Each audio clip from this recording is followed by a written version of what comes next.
تارک تھے، لہٰذا قرآن مجید اور اکثر حدیثوں میں جو آزر کو باپ کہا گیا ہے وہ مجاز کے طور پر ہے، کیونکہ وہ حضرت علیہ السلام کا چچا تھا، اور عرب میں یہ رواج ہے کہ چچا کو باپ کہتے ہیں۔ یا یہ بھی ہو سکتا ہے کہ وہ آپ کا چچا ہی رہا ہو اور طارق کی وفات کے بعد ان کی والدہ سے عقد کیا ہو اور آپ کی تربیت کی ہو، اسی سبب سے اس کو باپ کہا گیا ہے۔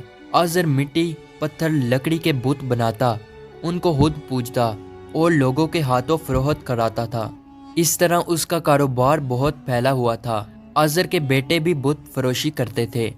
جب حضرت ابراہیم علیہ السلام غار سے نکل کر شہر میں گئے اور اپنے چچا آزر کے پاس پہنچے تو آزر نے حضرت ابراہیم علیہ السلام کو بھی اپنے بیٹوں کے ساتھ بت بیچنے کے لیے بھیج دیا۔ حضرت ابراہیم علیہ السلام نے بتوں کے گلے میں رسی باندھی اور انہیں زمین پر گھسیٹتے ہوئے لے گئے، جس سے وہ مٹی، کیچڑ اور کوڑا کرکٹ سے آلودہ ہو گئے۔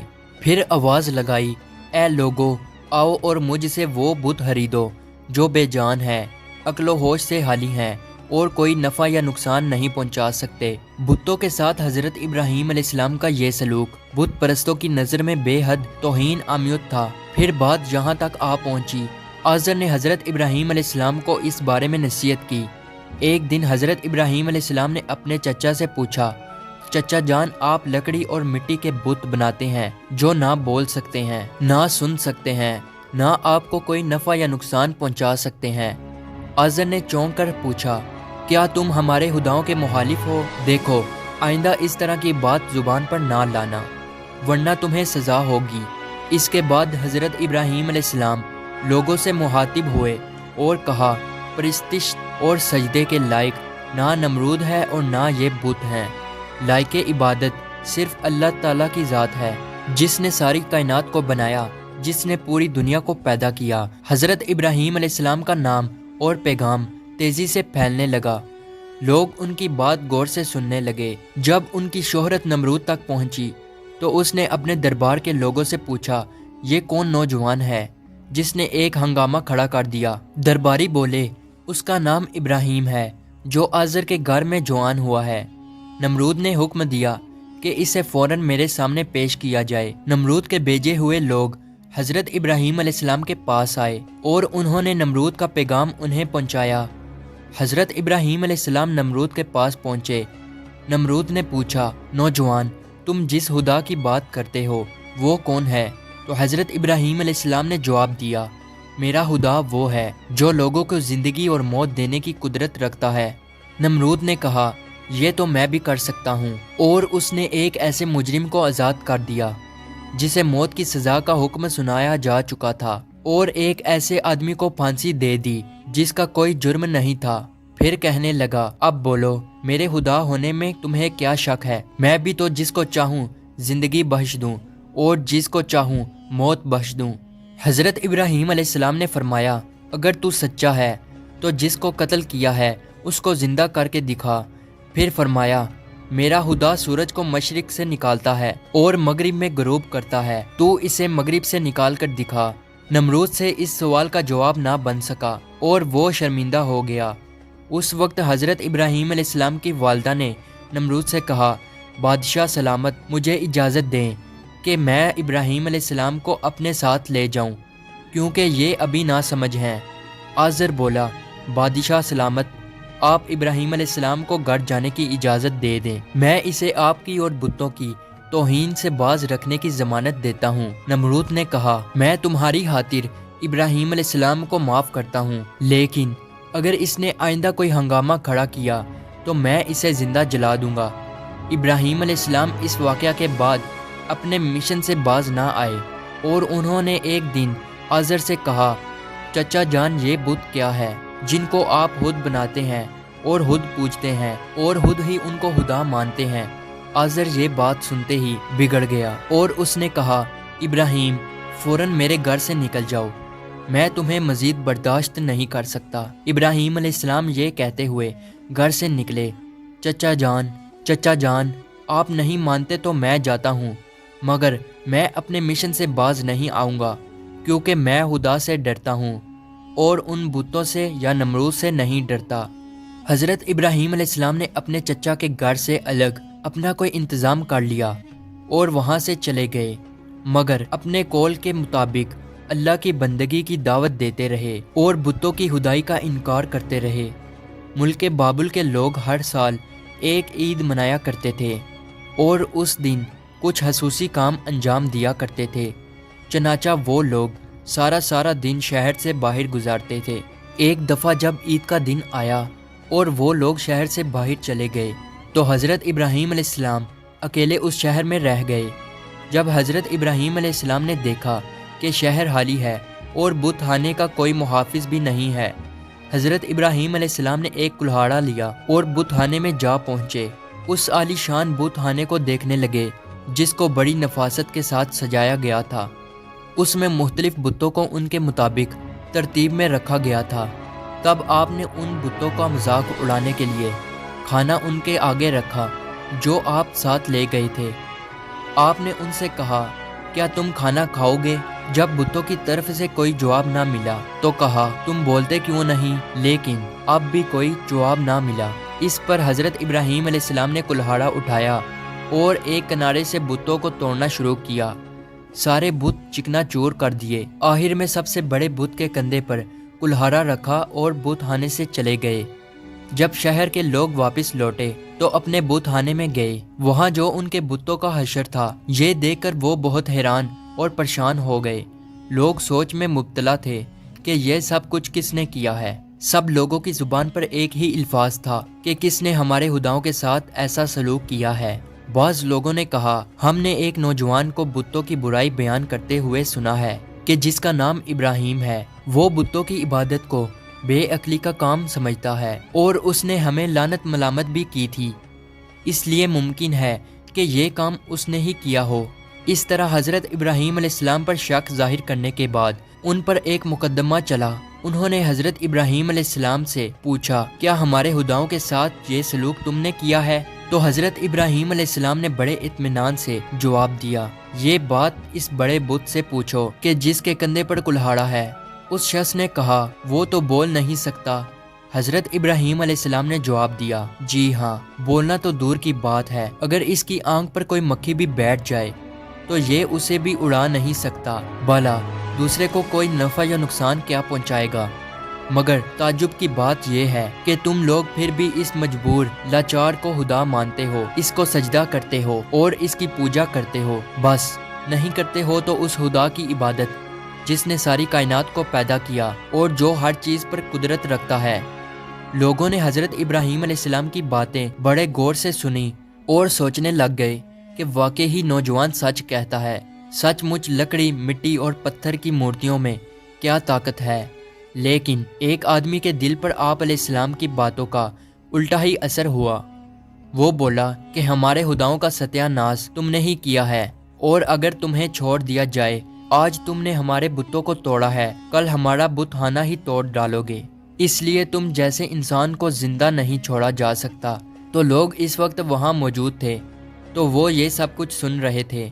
یہ شخص نمرود کا بھیجا ہوا جج تھا۔ لوگ کھڑے اس بات کا انتظار کر رہے تھے کہ دیکھیں نوجوان کے لیے کیا سزا تجویز کی جاتی ہے۔ اس سزا کو سننے کے لیے انہیں زیادہ انتظار نہ کرنا پڑا۔ جج بولا، ابراہیم، تمہارے اس جرم کی سزا یہ ہے کہ تمہیں زندہ جلا دیا جائے گا اور تمہاری خاک ہوا میں اڑا دی جائے گی۔ ابراہیم علیہ السلام نے کہا، میں تمہارے اس فیصلے سے نہیں ڈرتا۔ زندگی اور موت کا مالک میرا اللہ ہے۔ میں جو کچھ کہہ رہا ہوں وہ حق ہے اور میرا اللہ سن رہا ہے۔ جج نے حضرت ابراہیم علیہ السلام کو جو فیصلہ سنایا، نمرود نے اس پر عمل درآمد کرنے کے لیے فوراً تیاری شروع کر دی۔ اس نے اس شہر اور ادھر ادھر کے علاقے میں اعلان کرا دیا، ہمارے بتوں کو توڑنے اور ان کی توہین کرنے والے نوجوان کو زندہ جلانے کے لیے سب لوگ ایندھن اکٹھا کریں۔ ادھر بت خانے کے پجاریوں نے بھی اعلان کیا، جو لوگ اپنی کسی مراد کے پورا ہونے کے لیے ایندھن جمع کریں گے، ان کی مراد پوری ہوگی۔ اس اعلان کو سن کر لوگوں نے زیادہ سے زیادہ ایندھن جمع کرنا شروع کر دیا۔ ادھر شہر کے تمام لوگوں نے لکڑیوں کو اکٹھا کرنا شروع کر دیا۔ ادھر ابراہیم علیہ السلام قید کر لیے گئے۔ لوگوں نے ایندھن کے لیے لکڑیوں کو اکٹھا کر کے ایک جگہ اس کا سٹال لگا دیا۔ اس کے بعد ان لکڑیوں کو آگ لگائی گئی۔ جب شعلے بھڑک اٹھے تو حضرت ابراہیم علیہ السلام کو قید خانے سے نکال کر لایا گیا۔ جب انہیں اس میدان میں لایا گیا جہاں آگ جلائی گئی تھی تو آپ علیہ السلام اس آگ کو دیکھ کر ہنس پڑے۔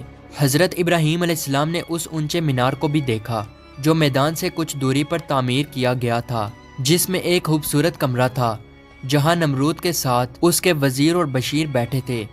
کہتے ہیں کہ یہ آگ اس قدر شدید تھی کہ اس کے اوپر سے پرندہ گزر نہیں سکتا تھا۔ چنانچہ جب حضرت ابراہیم علیہ السلام کو لایا گیا تو ان لوگوں کو یہ معاملہ پیش آیا کہ اب ابراہیم کو آگ میں کیسے پھینکا جائے۔ اس دوران شیطان نے ان لوگوں کے دماغ میں منجنی کا تصور ڈالا۔ حضرت امام جعفری صادق علیہ السلام سے منقول ہے کہ منجنی دنیا میں سب سے پہلے حضرت ابراہیم علیہ السلام کے لیے کوفہ میں کسار نامی ایک نہر کے کنارے بنائی گئی اور وہ قریائے کنتانہ میں بنائی گئی۔ اس منجنی کو شیطان نے بنایا تھا۔ چنانچہ حضرت ابراہیم علیہ السلام کو منجنی کے ذریعے آگ میں پھینک دیا۔ اس وقت آسمان و زمین سے فریاد بلند ہوئی اور کائنات کی ہر ایک شے نے ابراہیم علیہ السلام کی امداد کی خواہش کی۔ زمین نے کہا، پروردگار، مجھ پر سوائے ابراہیم علیہ السلام کے تیری عبادت کرنے والا کوئی اور نہیں ہے، کیا تو راضی ہے کہ لوگ اسے جلا دیں؟ فرشتوں نے کہا، تیرے خلیل ابراہیم علیہ السلام کو لوگ جلاتے ہیں۔ حق تعالیٰ نے فرمایا، اگر مجھ سے وہ مدد طلب کرے گا تو میں یقیناً قبول کروں گا۔ جبرائیل علیہ السلام نے کہا، خداوند، تیرے خلیل حضرت ابراہیم علیہ السلام کے سوا زمین پر تیری عبادت کرنے والا کوئی نہیں ہے۔ تو نے ان کے دشمنوں کو ان پر مسلط کر دیا ہے تاکہ ان کو آگ میں جلا دیں۔ حق تعالیٰ نے فرمایا، خاموش ہو جا، ایسی بات تیرے جیسا بندہ ہی کہہ سکتا ہے جو ڈرتا ہے کہ کوئی امر اس کے قبضہ اختیار سے باہر ہو جائے گا۔ وہ میرا بندہ ہے، جس وقت چاہوں گا اس وقت بچا لوں گا۔ اگر وہ مجھ سے دعا کرے گا تو میں قبول کروں گا۔ پھر ابراہیم علیہ السلام نے اپنے پروردگار سے دعا کی، یا اللہ یا واحد یا من لم یلد ولم یولد ولم یکن لہ کفوا احد نجینی من النار۔ اس وقت جبرائیل علیہ السلام نے حضرت ابراہیم علیہ السلام سے ہوا میں ملاقات کی جبکہ وہ منجنی سے جدا ہو چکے تھے اور پوچھا کہ اے ابراہیم علیہ السلام، کوئی حاجت مجھ سے ہے؟ آپ علیہ السلام نے فرمایا، تم سے کوئی حاجت نہیں ہے، لیکن عالموں کے پروردگار سے میری حاجت ضرور ہے۔ اس وقت جبرائیل علیہ السلام نے ان کو ایک انگوٹھی دی جس پر نقش تھا، لا الہ الا اللہ محمد الرسول اللہ۔ پھر خدا نے آگ کو وحی کی، کونی برتن یعنی سرد ہو جا۔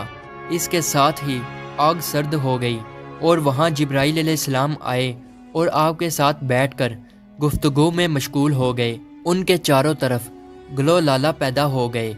کہتے ہیں کہ جب آگ جل رہی تھی تب چھپکلی آگ کو پھونکتی تھی اور مینڈک پانی لا کر اس پر پھینکتا تھا تاکہ اس کو بجھا دیں، اور جب خدا نے وحی کی کہ سرد ہو جا، 3 روز تک دنیا کی تمام آگ میں گرمی باقی نہ رہی تھی۔ اور یوں اللہ تعالیٰ نے اپنے پیغمبر حضرت ابراہیم علیہ السلام کو اتنی بڑی آگ سے محفوظ رکھا۔ یہ سارا معاملہ دیکھنے کے بعد نمرود ابراہیم علیہ السلام کے پاس پہنچا اور بولا، نوجوان، ہمیں تعجب ہے کہ تمہارا حکم آگ پہ چلتا ہے۔ ابراہیم علیہ السلام نے جواب دیا کہ یہ تمام میرے خدا کی قدرت ہے۔ نمرود حضرت ابراہیم علیہ السلام کی غرمت کو تو اپنی آنکھوں سے دیکھ چکا تھا، مگر وہ آپ کی باتوں کو تسلیم کرنے کے لیے پھر بھی تیار نہ ہوا۔ نمرود کو لگا کہ کہیں لوگ حضرت ابراہیم علیہ السلام پر ایمان نہ لے آئیں۔ اس نے فوراً لوگوں کو لالچ دے کر اور کچھ کو ڈرا دمکا کر بہکایا۔ اس واقعہ کے بعد اس نے حکم دیا کہ انہیں شہر بدل کر دیا جائے تاکہ کوئی شخص ان کا پیرو نہ بنے اور ان کا دین اختیار نہ کر سکے۔ حضرت ابراہیم علیہ السلام خود بھی نمرودیوں کے ساتھ ان کے شہر میں رہنے سے خوش نہ تھے، اس لیے وہ شہر چھوڑنے پر آمادہ ہو گئے۔ چنانچہ انہوں نے اپنی بکریاں اکٹھی کی اور انہیں اپنے ساتھ لے کر روانہ ہو گئے۔ کیونکہ آپ کے پاس بہت بکریاں اور دوسرا سامان بھی تھا، اس لیے نمرود نے حکم دیا کہ یہ سارا سامان ضبط کر لیا جائے۔ حضرت ابراہیم علیہ السلام نے کہا، اگر تم میری بھیڑ بکریاں اور مال لینا چاہتے ہو تو میں نے اس سرزمین میں اپنی جتنی عمر گزار کر یہ بھیڑ بکریاں جمع کی ہیں، تم میری وہ عمر لوٹا دو اور پھر میرا مال ضبط کر لو۔ جب بات بڑکی تو یہ مقدمہ نمرود کے ایک منصف کے پاس پہنچا۔ اس نے فریقین کے بیانات سننے کے بعد فیصلہ حضرت ابراہیم علیہ السلام کے حق میں دے دیا۔ تب آپ اپنی بکریاں اور دوسرا سامان لے کر اپنی بیوی سارہ اور اپنے بھتیجے حضرت لوط علیہ السلام کے ہمراہ بابل چھوڑ کر چل دیے۔ اکثر مورخوں اور بعض مفسروں نے ذکر کیا ہے کہ آگ سے نجات کے بعد حضرت ابراہیم علیہ السلام نے نمرود کو دین حق کی دعوت دی۔ اس شکی نے کہا میں تمہارے خدا سے جنگ کروں گا، اور ایک دن مقرر کیا۔ اس روز نمرود بے شمار لشکر لے کر میدان میں آیا۔ ابراہیم علیہ السلام تنہا اس کے مقابلہ میں کھڑے ہوئے، یہاں تک کہ حق تعالیٰ نے سب سے کمزور مخلوق مچھر کو بھیجا، جن سے فضا تاریک ہو گئی، اور وہ لشکر والوں پر حملہ آور ہوئے اور ان کے سر اور ناک میں لپٹ گئے، یہاں تک کہ سب کے سب بھاگ کھڑے ہوئے۔ نمرود بھی ذلیل و رسوا ہو کر واپس آیا، لیکن پھر بھی ایمان نہ لایا۔ تو خدا نے ایک کمزور مچھر کو حکم دیا کہ اس کے دماغ میں گھس جا، تو وہ اس کے دماغ میں جا کر اس کا مغز کھانے لگا۔ نمرود اس قدر بے چین ہو گیا کہ چند آدمیوں کو مقرر کیا کہ چپل کی باریک نوک اس کے سر پر ماری جائے۔ نمرود کو اسی حالت میں 40 سال گزر گئے، تو وہ ایمان نہ لایا، بالآخر اسی حالت میں مر گیا اور اس پر جہنم مسلط ہو گئی۔ امید ہے ہماری آج کی ویڈیو آپ کو اچھی لگی ہو، تو اسے لائک اور سبسکرائب ضرور کیجیے گا۔ ملتے ہیں اگلی ویڈیو میں، تب تک کے لیے اللہ حافظ۔